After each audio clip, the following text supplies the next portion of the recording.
Hello and welcome to this special edition of Black, White, and Red All Over. I'm Victor Dandridge, the hardest working man in comics. Ryan Seymour, king of Comic Town here in Columbus, Ohio. And we have a special guest. Our friend, soon to be your friend. You will want him to be your friend, I promise you, Mr. Bill Byers. How you doing, man? I'm doing well. Thanks for having me. Oh, guys. no. Appreciate it. This is our honor. Listen, okay. I'm trying not to cry. I don't know how well it's going to work for the rest of this conversation. Yeah. We're getting ready to celebrate 30th anniversary of the death of Superman. Yes. So. Which is literally a pivotal piece for me, as I explained to you earlier. This is the event that put comics on my radar. I would not be in the industry. I would not be a fan, reader, creator if not for this event. So I'm literally sitting inches, not feet, inches away from some of the original artwork from this series that is from your personal collection. And you have graciously brought this in. This is why I'm holding my hands like this. Like I'm like that kid that's like, don't touch it, don't touch it. But it's so close. This is absolutely amazing. Yeah. It's history. Like right in front of us is that. And Bill, you've got a ridiculous collection. Yeah. And I've known you for years, and seeing how you've built all of this up. I don't know. Like, how do you want to? Yeah. Okay. Like, we got to first talk about like what was your entrance into comics? Like, what got you into this medium? Yeah, sure. I mean, comic books from the time that I could walk, right? And it started. You'd ride your bike to the 7-Eleven, get a slushie, and pick up a book off the spinner rack if you had enough change in your pocket. That's right. And so Superman, I always gravitated towards. He was always my favorite character. Okay. Right? Every Halloween, all the rest. Did you have the mask? Oh yeah, the plastic costume, right? In the box. You could never actually see through those. You couldn't things. see very well, no, that's for sure. But when I first started reading comics, Kurt Swan, the Golden Age artist, is still around. Yes. And then Jose Luis Garcia Lopez, George Perez, and these great artists. But it was really for me when I was about 11 that John Byrne relaunched the Superman mythos with the Man of Steel miniseries. Okay. And that kind of hooked me. Of course. And I never stopped reading. I don't blame you. All the way through high school, college, and of course the death of Superman. I can't believe it's been 30 years. I know. We're all getting older. Yeah. But I was in high school at the time. Okay. And, you have to kind of hide a little bit. Like, you don't tell all your buddies you still have the pool. Dude, that was me. Okay. Right? All right. Was that you? Back then, yeah. Well, except I was at a comic shop. So I didn't have any cover. Like, there was no ghillie suit for that. Knew? Yeah. No, that's amazing. Oh, my God. Okay. So Superman was your jam. Yeah. And this is kind of an Ohio thing for all of us in a big bad way. When did you realize the connection to Ohio that Superman had? So probably when I was around sort of middle school, high school, I loved Superman. I was obsessed with it. You do a research project. Back then it was encyclopedias. There was no internet. Yeah. And learned about these two, immigrants, Jewish immigrants, right, from Cleveland, Joe Shuster and Jerry Siegel, who created the first ever superhero. Oh, my God. And I was just infatuated with it. I grew up in New Philadelphia, Tuscarawas County. Okay. So not too far, about an hour drive from Cleveland. And we were all Cleveland sports fans. So the fact that Superman came from Cleveland. He's from Cleveland. And Metropolis was really kind of We know Cleveland. where it is. We know where it is. It's Cleveland. Yeah. So for me, that was really the Ohio connection. Yeah. That's awesome. Did you have the same feeling of connection with Superman in Ohio? A little bit, yeah. It was one that, until I found out he was from Cleveland. Yeah. And that's when it kind of all started to click for me. Yeah, and people don't realize that. Everybody, or younger generations, look at me. He's like, he's from Metropolis, not realizing right. They're like, no, that's to Cleveland. Growing up in Elyria. Yeah. So. Oh my God. See, I'm a lowly guy from Columbus. I'm like 2 hours south of there. So, but we didn't know that. Like for the longest time, I think that's one of the more interesting things. My mom is from Cleveland and did not know that Superman is from there. And there's this very real sense of Ohio pride, I think, that we have when it comes to claiming Superman. I know Canada also does because one of the technically the family came from Canada to Cleveland, but whatever, like we'll give it to you. It's he was drawn in Cleveland. He was drawn in Cleveland, which is that's everything. So Byrne put you on. Is that your favorite era of Superman even now? Yeah, it really is. And carrying forward through the whole Triangle era, right? And when this fabulous creative team that 30 years ago gave us this Death of Superman saga, really it was something at the time. There was 4 books published per month. And for me, that was cool because every week there was a new Superman title. There. And they had to keep it coordinated, right? Right. So Mike Carlin is the editor of the Superman team. Big shout at out the to you, time. Mike. Love you, man. Yeah, and they would get together and they would do this planning meeting from time to time. They would map out the year's story. That's right. And when they would get to a point of frustration, somebody would throw their hand up and say, why don't we just kill him? Let's just kill him. Right? And so over and over again, they suggested this until one day Mike said, well, what if we did? What if we do it? Right? What if we do it? And they did. And the neat thing, and I don't know that a lot of people know this, so this book came out obviously in November 8th, 1992, the death issue, Superman 75. So Schuster had passed away in July of 92, but Jerry Siegel was still alive. That's right. And the creative team actually went to Jerry and sought his blessing. And he said, yeah, I get it. This makes all the sense in the world. That's so respectful. Right. Like that's, absolutely. What a kiss the ring moment. He was the creator. That's so awesome. That's kind of a cool connection. I do love that. Okay, so you know that backstory piece of, they always said it. Do you know the connection of the show Lois and Clark in this? I do, but why don't you tell it? Okay. Because this is one. Okay, so I do interviews of different celebs at Comic Cons, and so I interviewed Dean Cain. Hi, Dean. And talked about how Lois and Clark is part of the reason why I'm into comics now, because that's how this came about. They wanted to do, or their yearly plan that year was to have Lois and Clark get married in the comics. But the powers that be said, well, they want to do that on the show, and we want them to do it on the show first. So they had planned, like that session that you're talking about, they had to scrap the whole thing. And so they're like, well, what do we do now? And that's infamously, it was like, well, what if we do kill him? Let's just kill him. And they're like, yeah, let's do that. Dean didn't know that. Is that right? He did not know that that's exactly how that flowed. Wow. So he's like, wait, we're responsible for the death of Superman? He's like, yes. Lois and Clark killed Superman. Yeah. That's crazy. Good job. But again, that's what a crazy web of circumstances, creativity, because this was a literal phenomenon, right? So Death of Superman comes out. You're working at a comic shop. What was that response to this? I had never seen, like, we started getting phone calls, and it was people that didn't read comics. Yeah. And it was the first moment where it felt like in '89 when the Batman movie came out. Right. And that, reached lay people like that weren't comic collectors, and it was that sort of vibe at first, and then when it really started to pick up momentum and people fully realized, like, this is Superman, he's dying, this isn't like a one issue like womp womp, he didn't really, he dies.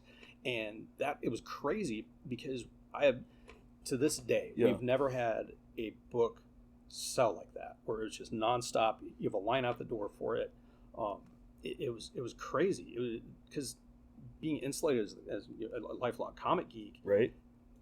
We never had anything like that before. This was something very unique and brand new in the industry. Objectively, the biggest moment in comic history. Yeah, literally. Right? Objectively, I mean, it may not be as a fan your favorite. You might be a Crisis on Infinite Sure, Earths or something else.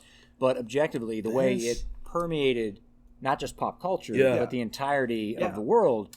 I mean, everyone knew about it. It was on the nightly news. It was on, there were specials about it. I mean, it was like they're killing Superman. Front page of the Wall Street Journal. Literally. The statistics behind it are ridiculous. There were roughly 6 million copies of it printed through the various, 6 different print runs or something? 6 million copies. And I went and I looked this up. At the time, the U.S. population was 257 million people. Wow. So that means 1 out of every 43 people had a copy. Which is... That's crazy. That's crazy. Almost kind of puts into even deeper light X-Men #1's run, where you're like, that's an even higher population. It's like 1 every 36 at that point. That's yikes. That's crazy. But okay, so you have some examples of different showcases of how this story has permeated pop culture. Can we talk about what you have here in all of its different iterations? Yeah, this is fascinating. I'd love to. I brought just a couple examples. Yeah. But Like, wait, you have more? much more. Oh my God. Much more. Okay. So, this kind of, they didn't realize it. I don't think DC realized it at the time. So they quickly kind of licensed things. But we had everything, right? So they decided they were going to do a junior novel for the kids, right?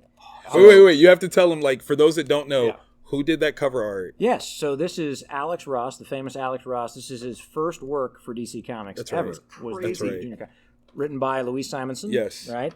And then they also did a full-fledged novel written by Roger Stern. It's actually fabulous. If you haven't read it, it's actually a really good read. Now, did you ever have the hardcover? I did. I have a first edition at home. Of course you. Okay. Yeah, and it's actually signed by Roger, so I didn't bring that. Are you in the market for adopting a black kid? 40. I do dishes. I do dishes. Okay, I'll tell you. You don't even have to tell me. You're welcome anytime. Okay. Yes. So, Skybox, obviously there were trading cards. Trading cards were a big deal in the 90s. So of course. Death of Superman trading cards. Even a Super Nintendo game, The Death of Superman, where you could play as some of the Reign of Superman characters. Oh, my God.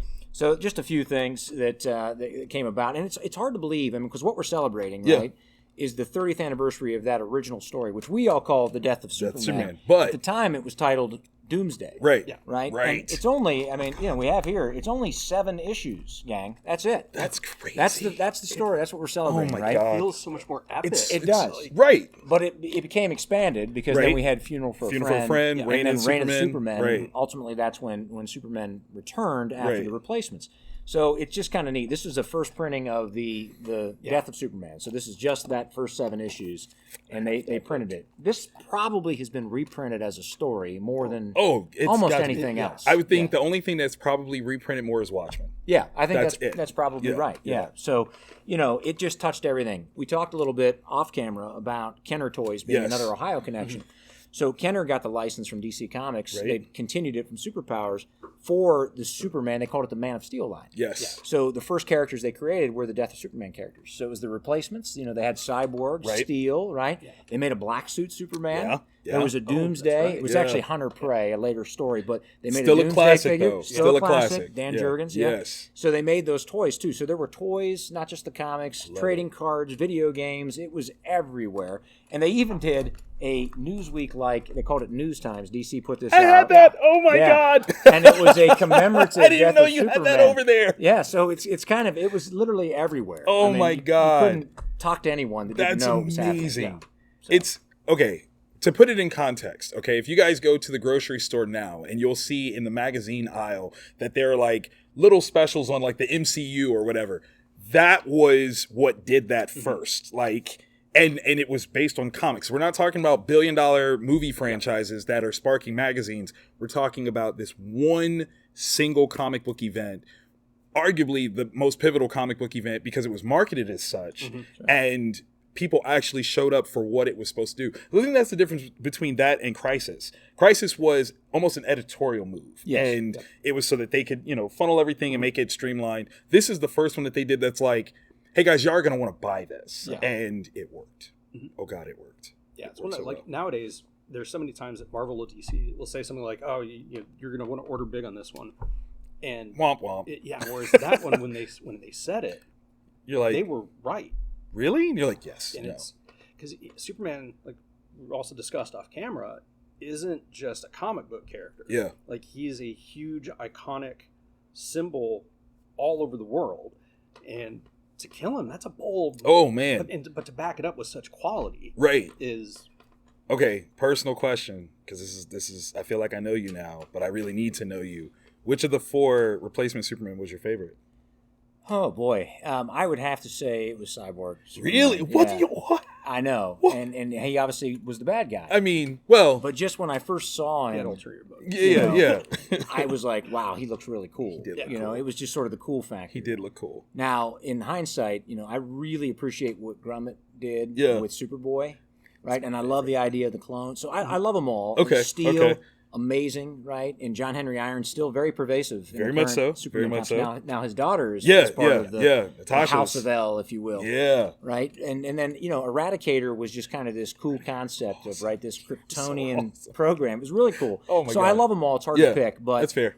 I think what Dan did with Cyborg Superman and Hank Henshaw and that whole sort of story arc. Brilliant. It was great because it tied into some of the earlier stories. Oh my God. I actually have, not today, but I have some of the earlier pages when Henshaw first died, the original art. Of course. And then when he first came back in a robot body trying to talk to his wife. Brilliant. And this predates, significantly Cyborg Superman and oh my God. Superman. Okay, I'm going to nerd out on y'all just real quick before I have Ryan answer that.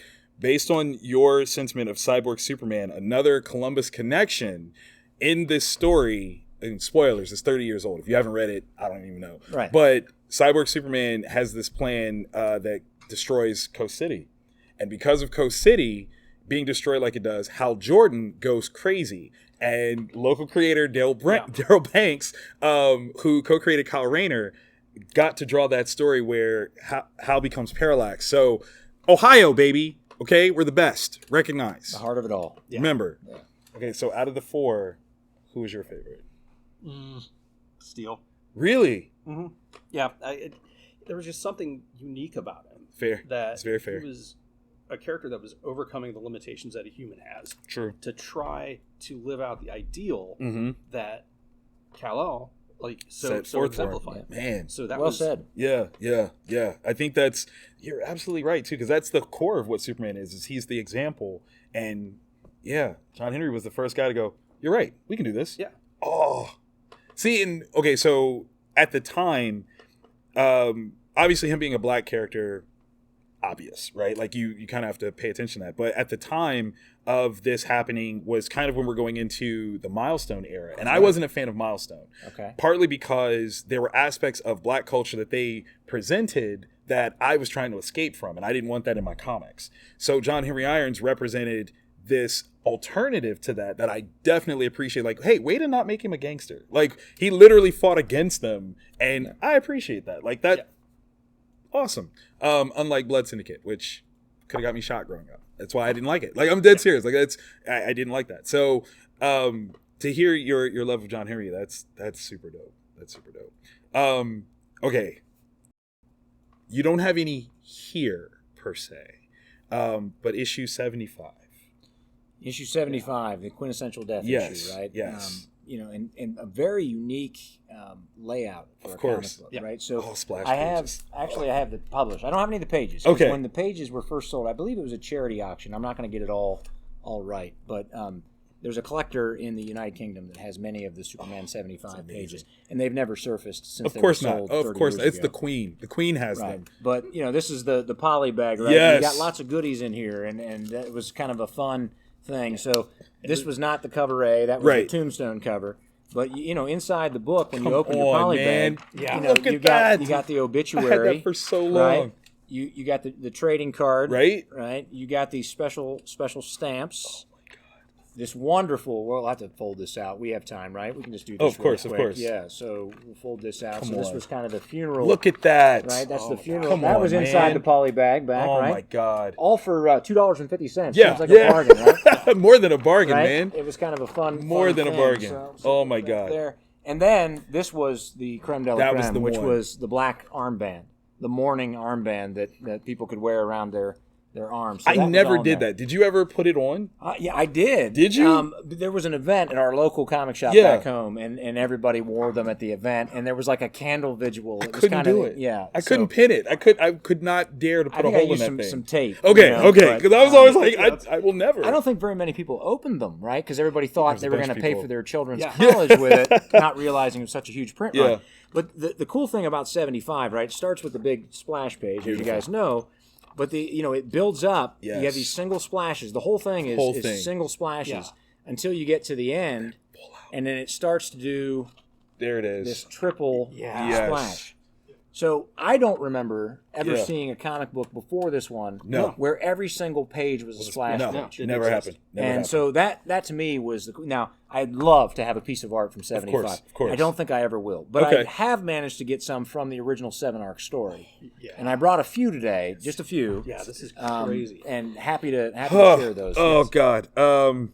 Okay, so this one, this is from Butch, right? That's Butch Geist. Yeah, yes. Butch Guys did this one, and this one we are post their first meeting. Can we?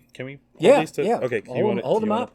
Can you do it? I'm afraid to. I was No, afraid it's to. Like fine. I was like, I don't want It's to fine. touch it. I don't want to touch it. It's just for you can hold it up to the camera however you want, and we'll put pictures on. Oh too, my God, yeah, so yeah. people can see it. Okay, well we've got pictures, so we'll share those in an authentic way. We'll just talk about them because oh God, they're gorgeous. The next one's from JLA. Yes. 69, and it's where Superman's being interviewed right before he figures out that Doomsday's attacking, Yes. and the Justice League's already on the case, Right. and they sense this evil presence of Doomsday. Oh my God. Yeah. Okay, so like I said, this was like my intro into things. So I didn't know a lot of these characters when I was first reading it, and you would think like, okay, you're getting introduced to this whole situation, this whole event, and there's a lot of players, and they don't take the time to go, hey, this is this person. You just gotta run with it. Was there a breakout Justice League character at the time that you were a fan of in this one? I mean, for me, I think it was Guy Gardner. Right? Okay. He was just this, I always loved... I'm learning so much about you right now by these choices. Yeah, I mean, it's a weird choice, I know, because Guy was just not a great person. He was not a great person. I mean... But just his snarkiness with Superman, right? You had the big blue Boy Scout. Of course. And Superman kind of held these ideals about the Justice League and what it was. My God. And Guy Gardner would just sort of, crap all over that Every idea all chance the he got. time, every chance Every he got. chance. So that kind of comedy relief, I found entertaining. Oh, throughout my the, God. And here's Guy Gardner think he's going to take on Doomsday. By himself. Right? Yeah. Mind you, this is Guy Gardner having been kicked out of the Corps and with a yellow ring. Yes. Before we had a Sinestro Corps term, he actually had accordion ring. That's amazing. Oh my God. This is brilliant. And later on in the story, this is a page where Doomsday is crashing into the Lexmark. Yes. Right? I guess that's the version of Walmart. Of course. So if there's anybody that was going to be a Sam Walton of the DC universe, it's Lex. Yeah, and I talked about the junior novel before. Yes. And to make it fun for kids, they would put a couple of pictures in there. And picture one has the origin of Superman and then the first Doomsday. And that's the original art that we have here. So I have several more pages from that junior novelization, and then I have a lot of art from Funeral for a Friend and Reign of the Superman. So dope. This is actually a recreation. Yeah. Okay. Show this one. So this is the recreation of Man of Steel 18, the first appearance of Doomsday. Right. The original cover for this is in a private collection and is very impossible for me to ever obtain. So don't say never. Don't say never. Well, right. But I asked John if he would do a recreation for me, my God. and he graciously did it. And he actually said to me at the time, I think this is better than the original that he did. I mean... So it's nice to have that as an example to kind of go with some of the original pieces that I have. That's brilliant. That's absolutely brilliant. And we're for those of you that are like, oh, Doomsday is so passe, he's been in cartoons and stuff like that, you don't understand how evil he was. Yeah, that bird. And the bird. It's always the bird. Oh, my God. Crush the bird. Or when he killed the deer, right? He just no reason. No reason whatsoever. His fist stomping a truck because it was in the way. Dude showed up.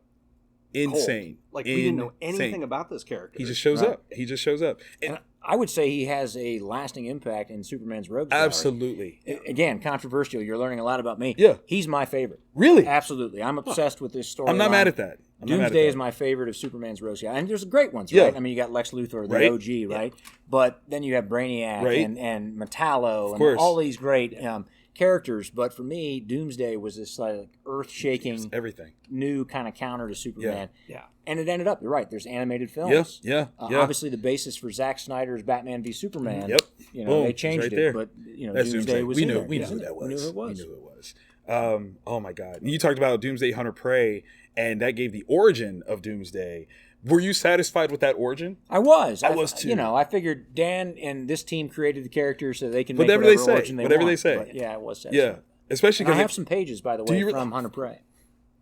So we'll get to those in a Guys, if y'all show. can't find me, I'm at Uncle Bill's house, and that's just where I stay now. That's just where I stay. That's what we're doing. This is fascinating. What's your favorite piece? Ooh. Well, my favorite piece is probably not here. From the Death of Superman sort of overall story, and it's probably not the most exciting one. It wouldn't do the best at action, but from Funeral for a Friend, just the emotional impact of that story after he was gone and what he meant to everybody. I have the double-page spread that has the Justice League mourning Superman. Oh, nice. And talking about, sort of what he meant. Yeah. And all of them on one page. And then the far right panel it's Mick, right, is his name? Yeah. Mick, the kid who was the punk. Mitch. Right? Mitch. I said Mick. Sorry, Mitch. Yeah. He was the punk in there, and he had sort of learned his lesson by this time, and he was regretful that Superman had died.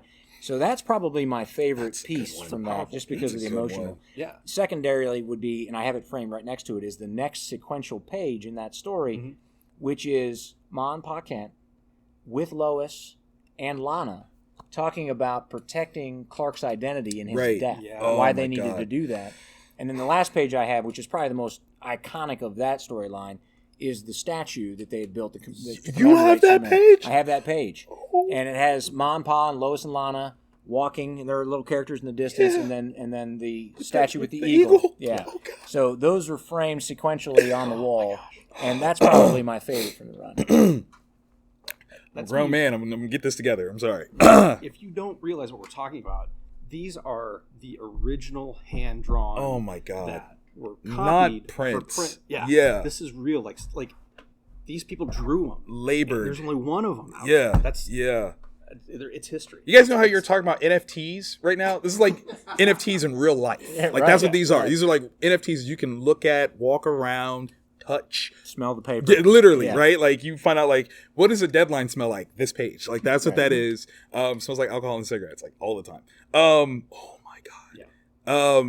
This is insane. Okay, so you are in possession of something. I don't know if you're allowed to say or show it. Yeah, definitely. Oh, okay. Should we talk a little bit about what's coming Can out? Can we talk about that? Coming up. So obviously, Comic Town has been my local comic shop forever. We were very honored by I've that. had my pull list here for eons, and I'm so excited. When this first was announced, I called Scott and Ryan and said, I need every variant cover, and I don't do that. Give them I to need me. every variant cover. Need every single one. I can't believe it's been 30 years. It's crazy. But what's coming next Wednesday? Yes. Really, November the 9th. It's 8th is the release date, but Right. it'll be available here at Comic Town on the 9th.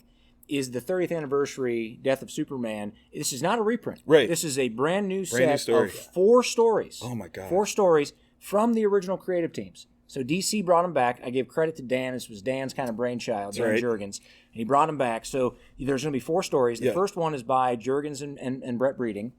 And that's going to tell a quick story. I don't want any no spoilers. But about a young John Kent. I'll just leave it at that. There we go. The next one is Roger Stern as the writer. Okay. And Butch Geist as the artist and inker. And it is through the view of the Guardian. Okay. Right? The Guardian and what he observed on the day that Superman died. Big shout out to the Cadmus crew. The third story is Louise Simonson is the writer and John Bogdanove as the artist. And it is about the perspective of John Henry Irons before he is Steel, about the events that happened and what inspires him, right? So that's the third story, very exciting. Okay. And then the one I'm most excited about, and I've got a piece to share, is Ordway wrote the story. It was penciled by Tom Grummett and inked by Doug Hazelwood, original creative team. And it's the perspective of Ma and Pa Kent watching from the farm on television as Clark, their son, is fighting Doomsday.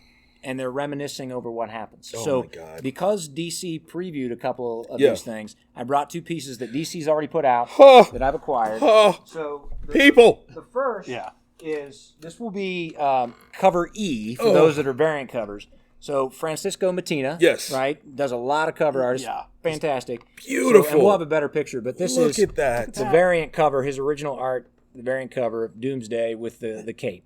So metal and Oh scary my God. looking. Yeah, so You that's, can hear that picture. Like you can literally hear this picture. yeah, it's fantastic art. Oh my God. I'm honored to have it in my collection. And then the last piece is, this is Tom Grummett's pencils from the first page of the Ma and Pa story that you will see. So this has been previewed by DC. They've shown this in the promos, so I can show this. I'll have more to share down the road. Oh my God. From these artists, but No one drew those are 2 shoulders pieces. like the deltoid like Tom Grummett. Okay, like I just want you. No, I'm serious. Like if there's anything, but you'll know his work when you see the shoulder. Like you just will. It's just oh my God, he's so good. Think about it. Like your son is indestructible. Like he's As far as you knew. demigod. As far as you And knew. then you're watching him die. Like I don't even like. From afar. Yeah. Like No this is spoilers, but wait till you see the last page of this story. Oh my God. It's incredible. okay. It's incredible. All right. Right? All And right. by the way, I've seen some of the art, but I don't know what the dialogue is. Sure, Because sure. they do that all digitally now. It's not like the word balloons Exactly. that were drawn here. Yeah. So I don't know what the stories are about other than what DC's previewed. But little couple of sneak previews of the original art there for That's one of the fantastic. covers and then the first page of one of the 4 stories. So you get 4 brand new stories in this new book. Yeah. There's also going to be a facsimile edition of Superman 75, the original book, but they're adding a little bit of additional content. Okay. So some new interviews with the creative team. Awesome. So that's very exciting. What I failed to mention is with this 30th anniversary, in addition to all of the different variant covers, there's actually going to be a polybag version. So we all Bring know it the back, famous baby. polybag, right? Bring it back. And That's right. It's going to have a 30th anniversary logo.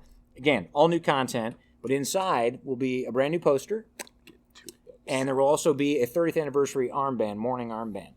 So it's going to be a cool thing. Make sure you come into Comic Town, get your copy. Limited supply, so get here early. That's right. So it'll be an exciting week. God. It's like, I can't wait. Christmas or Hanukkah for me. Literally. It's like, it's literally. Big, Oh my God. big event. Taking us back before I had to take ibuprofen every morning to get out of Yes, bed. exactly. You know what's crazy though? You mentioned how with DC's new Tuesday release schedule, what are the chances that they realized that technically with their Tuesday release, it does release on the 8th, which Yeah. is a literal 30-year anniversary. Do you think that they knew that? They did, and they did Oh, it they did? intentionally. So it is available on the 8th, but most of your local comic Yeah, shops yeah, from or Comic Town Wednesday, is Wednesday, Wednesday. yeah. So But- come on wow. Wednesday. Comic Town will have the books on Wednesday. Oh my God. 'Cause now that Tuesday makes sense. Like if they Yeah. knew that going up to it, Like I'm like, okay. did they do Right. that on purpose?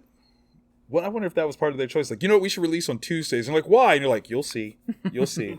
2022, it'll make sense. You're like, no, I did. Literal. Oh my God, Bill. Thank you so much. Thank man. you. This Thanks was for having amazing. me. I appreciate oh it. my Appreciate God. it. Thanks as Guys, always. Yeah, Y'all don't absolutely. even know how excited I am. This literally, this series changed my whole trajectory in life. I have no idea like what dark universe that other kid would have ended up in that didn't know about this. This is everything. Yeah. Oh my God. Oh. All right, I'm gonna go cry now. Yeah, y'all go ahead and talk. Yeah, I don't get goosebumps talking about comics too often, but like several moments I'm like, This is insane. And I think what's great is that even if you've not read a book since you read The Death of Superman, yeah. this book will make sense and it's brand new. Absolutely. It's not like you have to read Absolutely. the monthly Superman books. Yeah. It'll make sense. If you remember that moment in time from 30 years ago, or even if you It'll don't, transport you back. It'll still It'll get you there. transport you back. It'll get you there. and for the kids that pick up that 30th anniversary and like you, Yes. this is the moment they This is got the hooked, thing. Oh, right?